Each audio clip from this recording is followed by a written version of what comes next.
Guys who married bridezillas, what happened after the wedding? They had the expensive 75k wedding.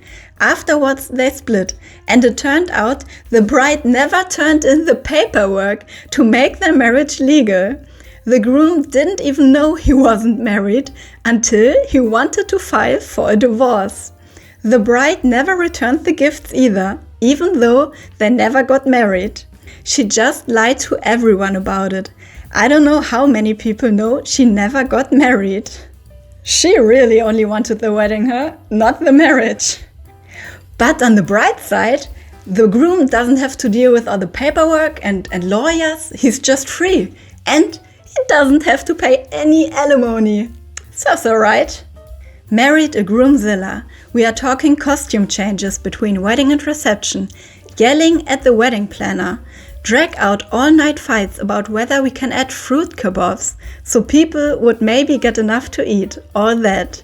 There was zero compromise. He made a lot of promises for things I had been wanting for after the wedding, and they never materialized, like a beach vacation and such.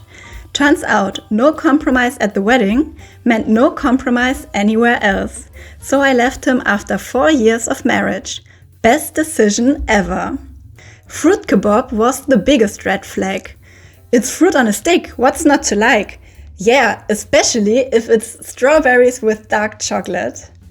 My brother's fiancé went off on my mom in front of me and my sister when he was 45 minutes late to the rehearsal due to his best man's car tire blowing out.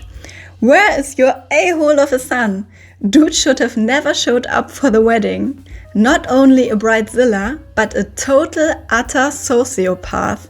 Her life was completely fabricated, and her parents, who didn't show up for the wedding, called my mom to tell her the truth about it the day after. She had a rap sheet a mile long and a prison record. But my brother, who just wanted to believe that people can change, stuck it out for 7 years. Don't do that. Don't ever do that. I tell my clients all the time, people can change. They just generally don't. Man, I almost had respect for her parents, but calling the day after sounds like they waited on purpose. She's your problem now. No returns, no refunds. We broke it, you bought it. My brother married a bridezilla. She yelled at my mother the day off for asking her where she wanted certain decorations at the reception site. There wasn't a written plan, so my mom had nothing to go off of. Never thanked my parents for financially contributing to the wedding.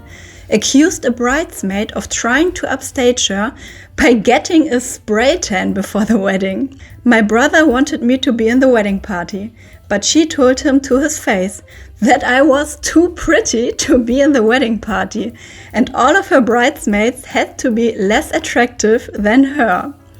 Stole my sister-in-law's jacket in the middle of the reception, literally took it off of her back, because one of the bridesmaids was cold. It was a night reception in the spring. The girl should have brought a jacket. The list goes on. Well, they got divorced about a year later because apparently her demanding attitude carried over into the marriage. Needless to say, the rest of my family had a little party when we heard about the divorce. She sounds like a piece of work, but is there literally any compliment more objectively true than being told you're too attractive for the wedding party by a vapid narcissist? Lol.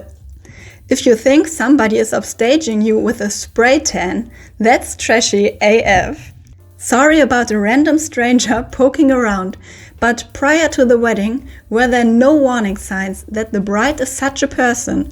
Just wondering for general life learning experiences. Thanks. And OP answered, everyone in my immediate family didn't care for her.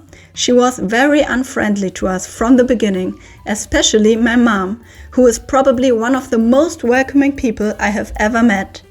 None of us understood why he was marrying her, but my brother had always had interesting girlfriends. So we kind of went with it and supported his decision because it's his life. We thought maybe there was something we weren't seeing, but I think he ended up seeing what we all had been seeing all along. I guess love truly is blind. I was just surprised he didn't see it before the wedding, since they dated for 3 years before they got married. How do you deceive someone for 3 years, especially if you live together? But then again, everyone else saw it, so I guess some guys just don't want to see it? I'm a wedding officiant who has married over 300 couples. I know, wrong kind of married. Only a few bridezillas in there, and they're actually super easy for me to work with. They write their own ceremony, don't depend on me to run the rehearsal, and they don't try to dicker me down on the price. Motherzillas of the bride, on the other hand, are my worst fear, as they can quickly make my job miserable. If they're failing to get their weight on interfering with their daughter's wedding, they'll try to use me as a proxy. I married a bridezilla. He is a lovely, sweet, thoughtful man, but boy, did he lose it surrounding the wedding. I could have been married with about 3 special people there. He needed 200 plus. As far as I was concerned, we could eat off paper plates and napkins and have a big bonfire to burn them afterwards. He needed personalized moist towelettes. You get the point. He is a lovely person and I love him dearly, but I will never marry him again. Alright you guys, that's it for today. Have a lovely, lovely day and see you in my next video.